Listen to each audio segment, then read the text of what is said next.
자, 이번에는 통합적 관점으로 사회를 어떻게 바라볼 수 있는지에 대해서 설명하도록 하겠습니다. 통합적 관점. 통합적 관점으로 바라봐야 되는 이유가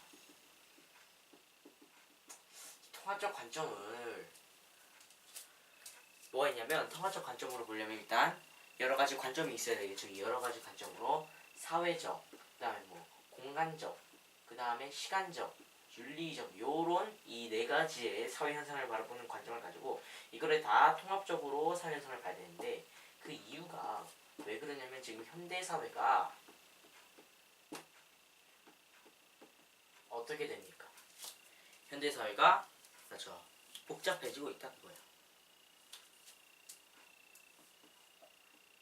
이걸로 인해서 통합적 관점으로 시간적, 공간적, 사회적, 그 다음에 윤리적 관점으로 한 사회 현상을 보는 노력이 필요하다라는 것이 되겠습니다. 이유를 알고 계시면 되겠고요.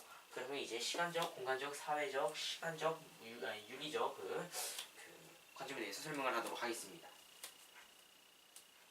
자, 첫 번째 시간적 관점입니다. 시간적 관점 같은 경우에는요, 그렇죠. 이 기준을 봐야 돼요. 어디에 초점을 맞추고 이거를 보는지를 보셔야 됩니다. 이 통합적 관점은 뭐를 기준으로 보냐면 시대적 배경,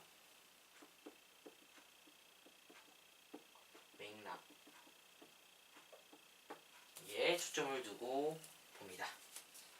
시대적 배경과 맥락, 이게 무슨 뜻이냐면 그 시대의 지금 상황을 보는 거예요. 시대적 배경. 그러니까 A라는 나라에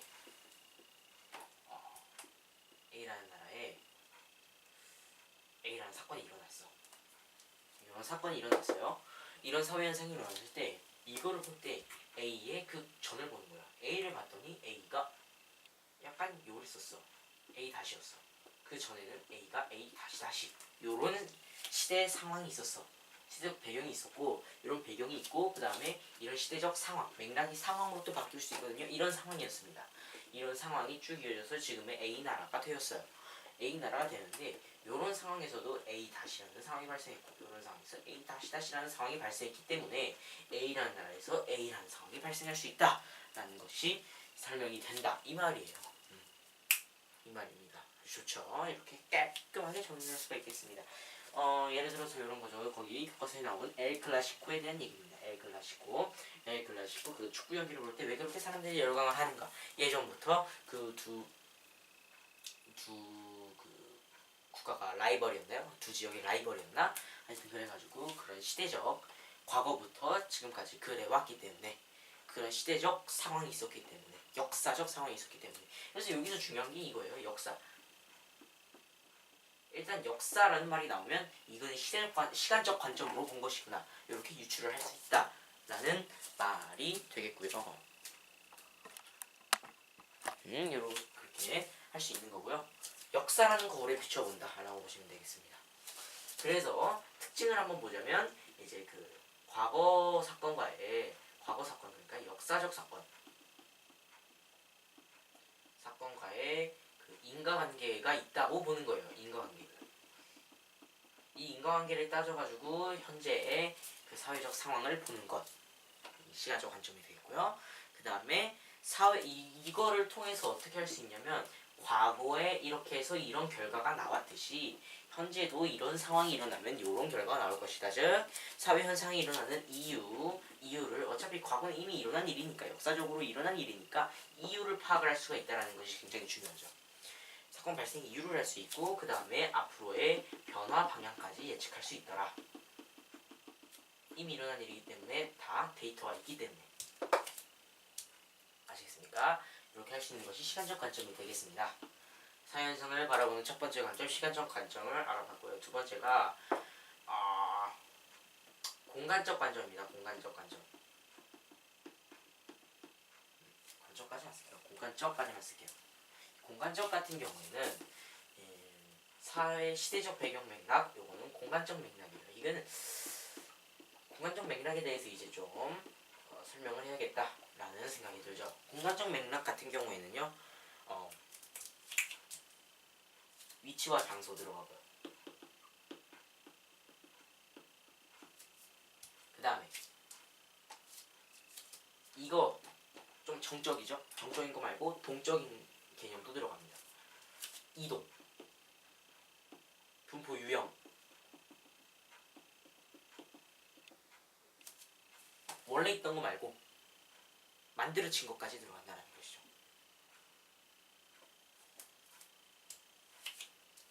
그 다음에 네트워크, 이런 것들이 다 공간적 맥락에 들어갑니다.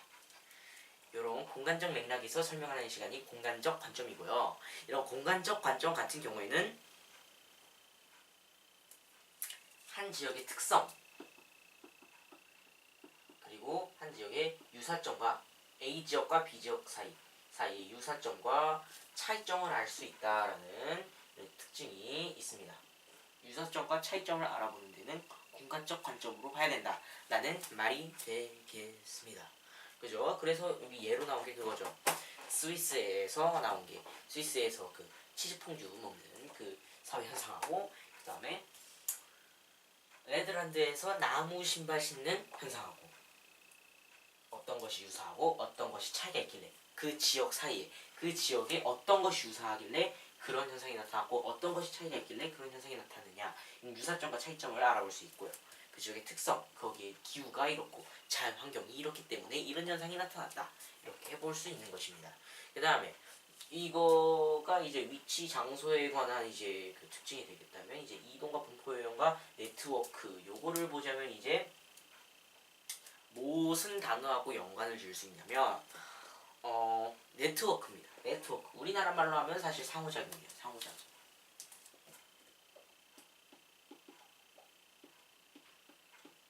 요걸 통해서 또 파악할 수 있다는 그 말이에요.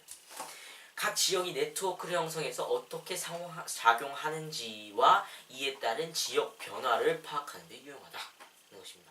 각 지역이 네트워크를 형성해서 어떻게 상호작용하는지, 그리고 이에 따라서 지역 변화를 이 상호작용을 통해서, 이 네트워크를 통한 상호작용을 통해서 지역 변화를 예측한다.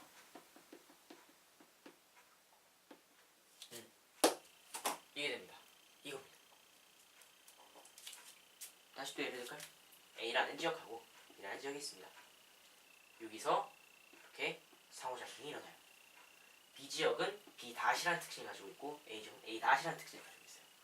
그럼 요게 짬뽕이 돼서 A 지역에서는 AB라는 문화가 만들어질 것이고, B에서도 AB 다시 요런 비슷한 이런 비슷한 이런 사회 현상이 나타날 것이다. 이렇게 지역 변화, 원래 B 다시밖에 없었는데 AB 다시 이런 식으로 지역 변화가 나타날 것이다 라고 예측을 할 수 있는 겁니다. 이렇게 변할 것이다 라고. 상호작용을 통해서 어떻게 변할 수 있는지 이제 알아볼 수 있다는 것이 이제 공간적 관점, 공간적 맥락을 통한 공간적 관점으로 사회현상을 바라봤을 때의 특징이고요. 세 번째가 사회적 관점인데요. 사회적 관점 같은 경우에는요, 두 가지 기준이 있습니다. 첫 번째가 두 가지의 그 뜻을 또 아셔야 돼요. 그래서 여기 아래다가 쓰겠습니다. 두 가지를 아셔야 되는데, 사회 구조를 먼저 쓰는 게 아니고 사회 제도를 먼저 쓰도록 하겠습니다. 사회 제도, 사회 구조를 통해서 보는 것이 사회적 관점입니다. 사회 제도, 사회 구조의 관련성에서, 여기에 이제 관련성을 통해서 이제 보는 것이에요. 사회 제도, 이 현상이 사회 제도와 어떤 관련이 있는가? 이 현상이 사회 구조와 어떤 관련이 있는가? 요거를 보는 것이 이제 사회적 관점이 되겠습니다. 특정한 사회 현상을 사회 제도, 사회 구조하고 결부시켜서 바라보는 것. 사회 제도 같은 경우에는요, 가장 대표적인 게 뭐 예를 들어서 법, 그런 게 있습니다. 법, 제도, 정책, 이런 것이 이제 사회 제도에 들어갑니다. 자, 예를 먼저 써드리면 일단 이해가 먼저 될 것 같아서, 법, 제도, 정책, 이런 것들. 것들이 들어간다라고 보면 되겠습니다. 자, 이거를 이제 풀었으면 어떻게 되느냐 봤더니 이거를 풀었으면 이렇게 나와 있어요. 사회 구성원의 욕구를 충족하고 공동체 문제를 해결하기 위해서 만들어낸 자, 가장 뒤에가 중요합니다. 이건 꼭 알아야 돼요. 공식화된 절차. 법, 제도, 정책 모두 합의를 바탕으로 이루어진 공식적인 절차이다 라는 것을 알면 되겠습니다. 근데 공식적인 절차가 왜 만들어졌느냐 봤을 때 사회 구성원의 욕구 충족과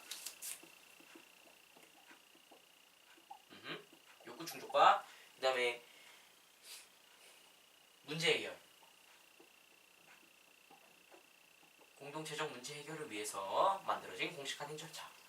이것이 바로 법, 제도, 정치를 뜻하는 사회 제도가 되겠습니다. 사회 구조는 무엇이냐? 사실 사회 구조가 사회 제도 안에서 나타난다고 볼 수 있어요. 사회 제도에 따라서 사회 구조가 생성된다고 볼 수도 있어요. 사회 구조 같은 경우에는요, 개인 간의 상호작용으로 인해서 만들어진 거예요. 상호작용. 사회 간의 상호작용이 아니고 개인 간 상호작용. 개인 간의 상호작용. 네, 이런 경우가 사회 제도 안에서 이루어지는 경우도 있고 아닌 경우도 있고, 제도가 아니더라도 뭐 관습을 통해서 이루어진 경우도 있고, 그런 식으로 보시면 되겠습니다. 나타난 사회적 관계들의 조직적 총체. 사회적 관계 사실.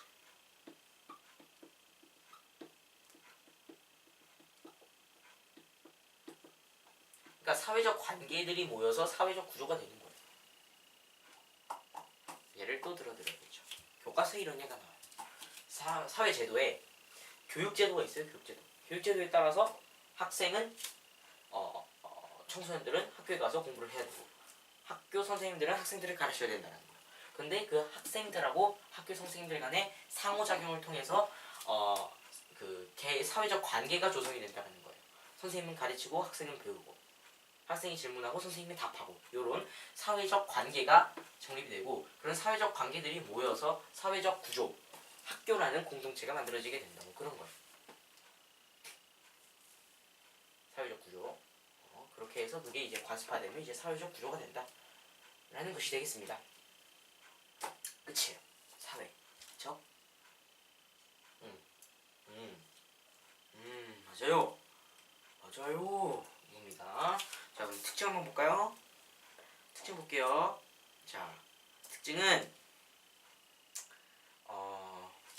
이게 뭘 분석하면 되냐면, 개인을 분석하면 사회를 알 수 있다. 사회를 분석하면 개인을 알 수 있다. 개인이 속한 사회를 분석하면 사회의 현상을 알 수 있다.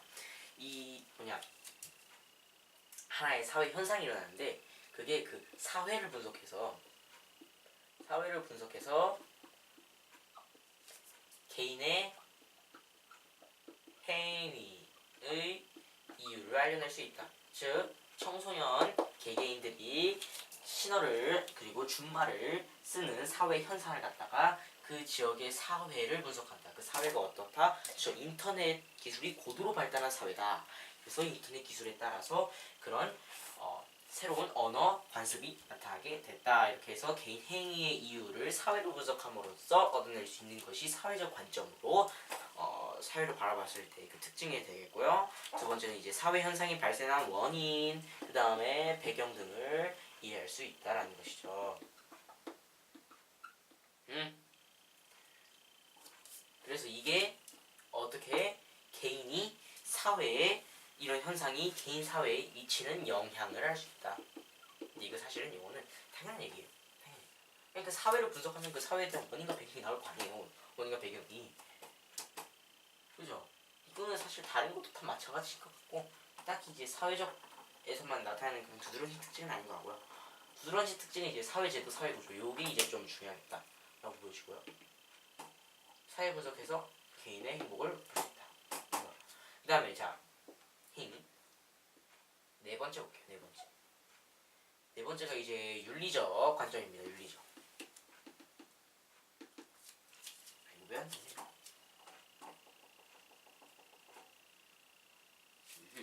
보이시나요? 윤리적. 자, 윤리적 관점에 대해서 설명을 해보도록 하겠습니다. 자, 윤리적 관점 같은 경우에는요, 두 가지입니다. 이것도 뭐 양심, 좀 이중구조예요. 양심과 욕구. 요거에 근거해서 뭘 내려요? 도덕적 가치 판단을 내립니다. 도덕적 가치 판단을 내리고, 이를 기준으로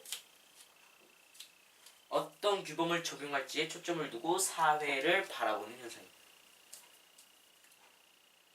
가치 판단이 기준이 되는 거예요. 가치 판단. 이 가치 판단은 뭐가 기준이 돼요? 양심 또는 욕구. 양심 아니면 욕구예요. 양심을 기준으로 한 도덕적 가치 판단, 욕구를 기준으로 한 도덕적 가치 판단. 여기에서 이제 양심을 기초로 놓아야 될지, 욕구를 기준으로 놓아야 될지, 이것에 따라서 이 어떤 규범을 적용할지, 거기에 초점을 두고 사회적 현상을 관찰을 하고 분석을 하는 것이 윤리적 관점이 되겠습니다. 되겠어요? 양심을 가야 되나 욕구를 가야 되나, 여기에 초점을 맞춘다는 것입니다. 자, 그러면 양심에 따른 도덕적 가치 판단과 그리고 욕구에 따른 도덕적 가치 판단이 어떻게 다른지에 대해서 설명을 드릴게요. 먼저 양심에 따른 걸 하기 전에 욕구에 따른 도덕적 가치 판단에 대해서 설명을 드리도록 하겠습니다. 자, 양심, 욕구에 기초한 윤리적 관점에 대한 특징은요. 자, 욕구에 기초했습니다. 욕구에 기초했기 때문에 이것은 개인의 욕구를 말하는 거예요. 개인의 욕구이기 때문에 이거는 일단 이거를 좀 알고 가셔야 돼요. 욕구하고 양심 같은 경우에는 뭐가 차이점인지를 알고 가셔야 돼요. 욕구는 변할 수 있어요. 가변. 양심은 바뀔 수가 없습니다. 불변. 이 바뀔 수 없다를 조금 더 풀어서 이렇게 설명을 해놓고 있는 것이죠. 뭐지? 시간과 공간을 초월한다라고 이렇게 설명을 할 수 있겠습니다. 시간과 공간을 초월해서 옳고 그름을 맞나? 공통적이고 보편적인 규범의 역할을 한다. 공통적, 그다음에 규범적 역할을 한다. 근데 욕구 같은 경우에는 바뀌어요. 뭐에 따라서 바뀌냐면 지역적 특수성, 사회제도 구조 변화, 그 다음에 시간에 따라서, 즉 시간적, 공간적, 사회적 변인에 따라서 욕구는 바뀔 수 있다는 것이에요. 그렇죠. 사회적으로 안정돼 있지 않으면 사회적 안정이 욕구가 되겠고, 공간적으로 자연환경이 척박하다. 그러면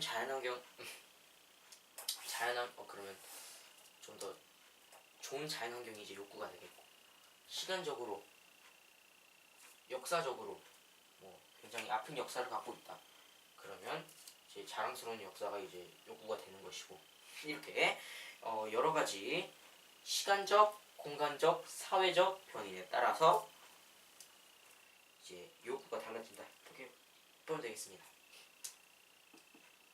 양심은 시간적, 공간적을 초월해서 공통적인 규범이다 라는 것이 되겠습니다. 뭐에 따라서 달라진다? 이것도 좀 알아두시면 되겠네요. 이거 사회제도, 사회구조, 사회제도와 사회구조에 따라서, 그 다음에 공간적 특수성,